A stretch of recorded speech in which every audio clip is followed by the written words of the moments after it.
So some pretty big news that we have coming in for this week. I mean, they are blocking retail from doing this. And I think, unfortunately, we all saw this come in and they don't like us investing into cryptocurrency. We will be looking at the price action of Ripple XRP towards the end of the video, as well as Stellar XLM. All I ask from you are two things, which is to smash that like button and to subscribe to the channel as well. So from the Bitcoin magazine, we had an update a couple of days ago saying that Nigeria has now blocked access to one of the most popular and widely known cryptocurrency exchanges. We have Coinbase, Binance and Kraken as their national currency falls to record lows that we have coming in from the Financial Times. And we have 366,000 views on Bitcoin magazine. I think we should actually have more because it is pretty breaking news. So why is this all happening? Why would they even consider blocking or restricting cryptocurrency holders from, let's say, for example, buying or even having their crypto? Well, apparently it's to do with their national currency because it has been plummeting the naira. So the Nigerian naira is a currency that they trade in, and it's in an attempt to stabilize the currency by blocking these major cryptocurrency exchanges. And not only that, but apparently the Nigerian government are also attempting to crack down on currency speculation amid record lows for the naira. So we have over here the assumption that the government are saying because people are using the Nigerian naira less and they're using cryptocurrency, well, maybe they could be using it for illegal trade activity. I don't really think that is the case. But what does this show, right? Because in times when we have economic instability, when the currency is not doing well, that means that we should be able to have these alternatives, asset classes, for example, with crypto. And the crypto accessibility across the board should be available for all people in general. And it seems like as if they're just pushing this back. And I think that they are pushing this agenda because they know that decentralization is coming. Now, without being too biased, we know that a lot of governments around the world are corrupt. However, some governments, let's say for example like India, tend to be a little bit more corrupt compared with other governments. But still, we have Nigeria and we know that their government is pretty much corrupt. They don't really help their people compared with other governments, let's say for example the UK or US, but they are all pretty much in the same boat. And so the fact that they're actually targeting the people in order to crack down on this activity rather than themselves, it just goes to show that this is an attack on the retail holders. But this is what they're doing, but because the national currency is failing. But not only that, what have we seen with the US in terms of their debt that they have racked up? It's roughly at around about $37 trillion.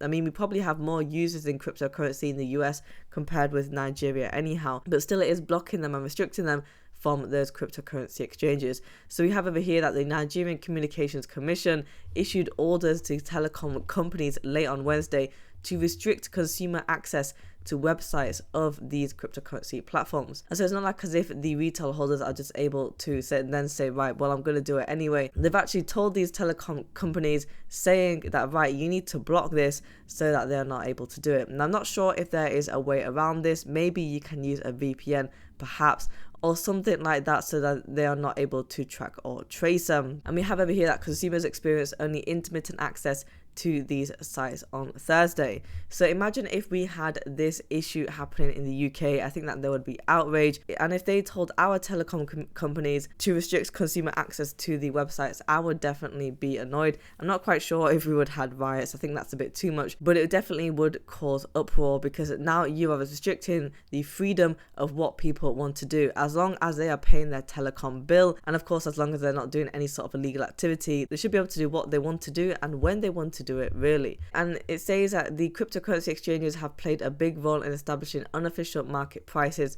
for the naira, with platforms like Binance often serving as benchmarks for local foreign currency exchange rates. And the government's move to block access to these platforms is an effort to regain control over the currency valuation of the naira. I mean, that's what they say, right? That's their agenda that they're trying to push.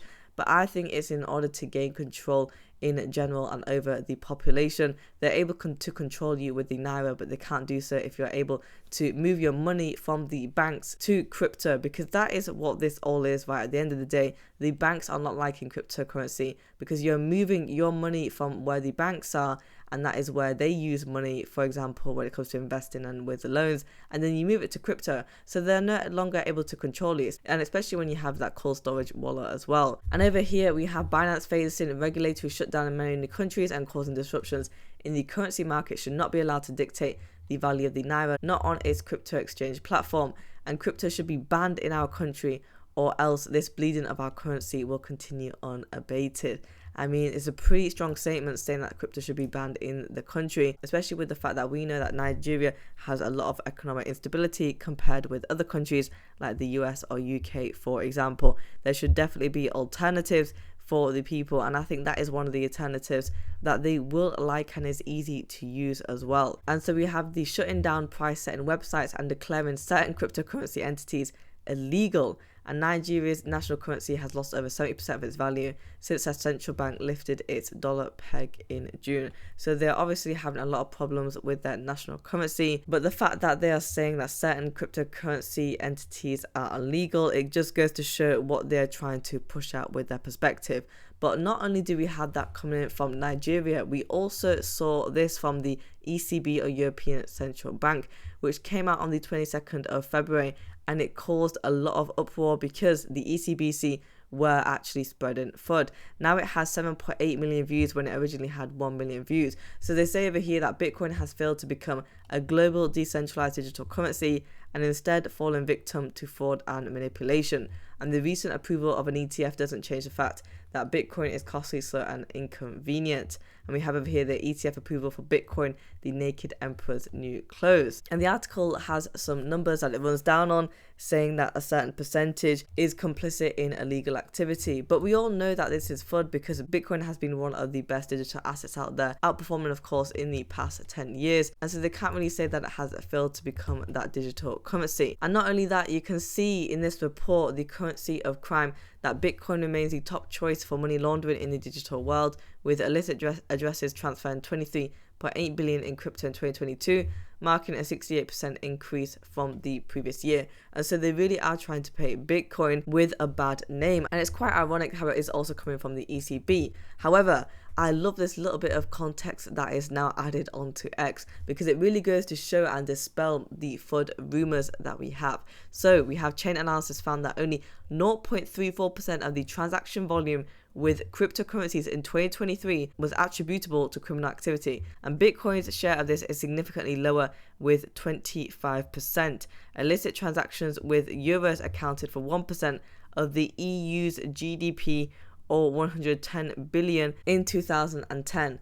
So obviously this goes to show that when it comes to the euro, there's $110 billion that the ECB needs to be looking into, and they need to be calling out that criminal activity compared with Bitcoin's share, much lower than a quarter. So a lot of people were getting angry about this, and we have it in the comments as well. But this is something that you need to see, and it definitely opens your eyes, because it goes to show what they're trying to do in terms of the manipulation and why they are even lying. Why would they do that? Right? Is it to put you off from investing into cryptocurrency? I would definitely say so. Otherwise, they wouldn't be posting this report, and I'm not quite sure if they've done a U-turn from this report. It seems like as if they still have it. So again, it's really good to see that we have this transparency and these clear numbers that go to show that Bitcoin really isn't engaging in criminal activity on the same scale and capacity compared with the euro. Let's have a look at the price action for XRP coin today. We are currently trading at 0.5343. We are down by 2% on the 1-day chart. For the volume, we are up by 16.12%, and we are trading at $817.8 million. For the early hours of trading, we were trading at 0.5389, not doing too bad, pretty much within that 53-cent mark. On the 7-day chart, we are down by 4.55%. Now, unfortunately, we have come down, whereas before we were up on the 7-day chart. At the start of the week, we were trading at 0.5613, and then we came down to 0.5489, so roughly around about 2 cents. And then we did take another low over here to 0.5282. So we came down by 4 cents now from the 56-cent mark to 52 cents. And then we climbed up a little bit, ever so slightly, to 0.5448. Now we haven't been able to get back to that 56-cent mark for the past week. But on the 1 month chart, we are up by 3.28%. On the 30th of January, we were at 0.5372. So where we are now is basically back to the beginning.